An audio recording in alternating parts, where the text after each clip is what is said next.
Assalamualaikum warahmatullahi wabarakatuh. Berikut demonstrasi kontekstual JGP Angkatan 7 tahun 2022 dengan saya Umu Salama SPD, instansi SMPN 1 Atap 1 Sakra Timur. Berisi drama pendek, implementasi filosofi pendidikan Ki Hajar Dewantara.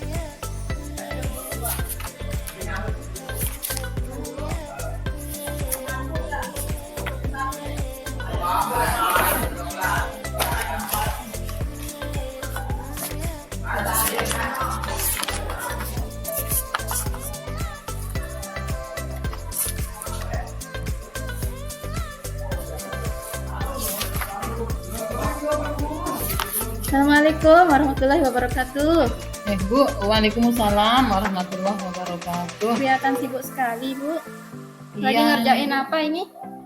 saya lagi buat RPP, lagi buat perangkat, tapi kok saya masih banyak kebingungan ya, Bu.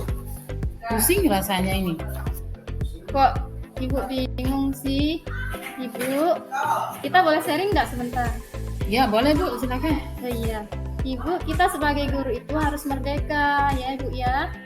Nah, pemerintah kita kan sudah meluncurkan media bagi guru supaya dapat mengimplementasikan kurikulum merdeka ya Ibu ya.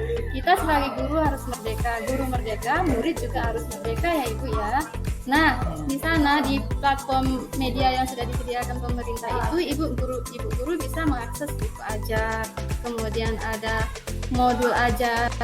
Di sana juga ada paket assessment, di sana ada video inspirasi biar ibu tidak bingung ya. Nah, dan yang lebih bagus lagi ada paket pelatihan agar ibu bisa mengupgrade kemampuan ibu dalam melakukan pembelajaran yang merdeka.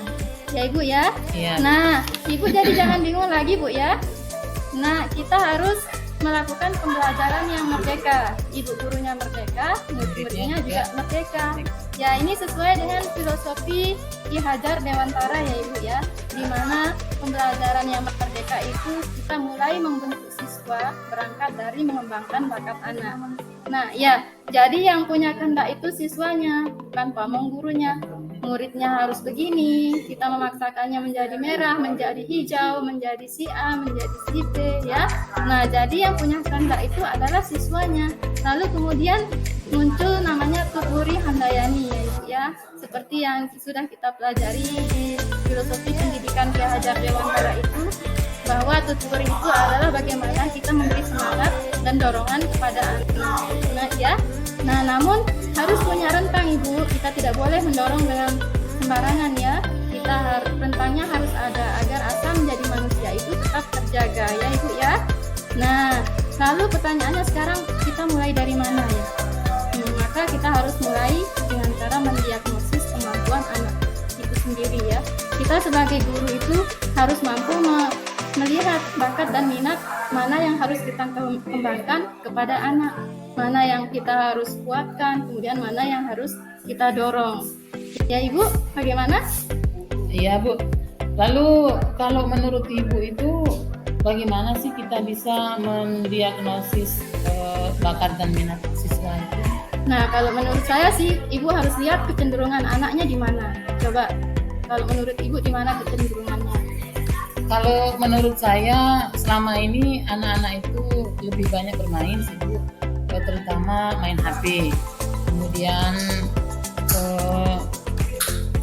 di kelas, dampaknya di kelas itu anak-anak sering ngantuk-ngantuk dan lain sebagainya. Nah, itu dia ketemu masalahnya Bu ya. Anak-anak suka bermain, kemudian mereka main HP dan ngantuk-ngantuk di kelas ya Bu ya. Iya. Nah, itu kelemahan yang harus kita kuatkan pada anak-anak. Itu karakter yang harus kita terangkan pada anak-anak, yang harus kita gambar pada anak didik kita.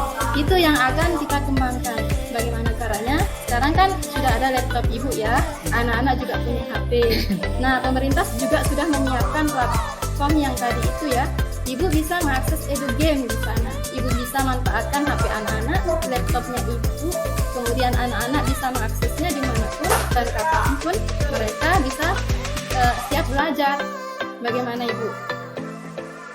Ya, jadi solusinya kita harus harus lihat bakat dan minat Iya. anak, kecenderungan anak Kecenderungan gimana anak ya. gimana. Iya, betul Ibu, karena anak-anak sudah terlahir dengan kodratnya masing-masing, sudah lahir dengan kodrat keadaan masing-masing.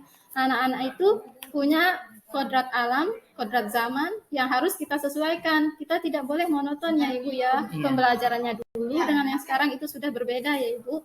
Kita harus sesuaikan dengan keadaan alam dan zaman anak-anak. Kita tidak boleh memaksakan harus sesuai dengan seperti yang kita dulu. Tidak boleh ya Ibu. Harus kita pahami betul bakat dan minat kecenderungan anak di mana. Ya, begitu ya Ibu ya. Ya, terima kasih Bumu atas pencerahannya. Oh iya Ibu ya. Maaf Bu ya Bu ya sudah mengganggu. Tidak apa-apa, selama mengganggu itu positif. Baik Ibu. Terima kasih sekali lagi Bumu ya.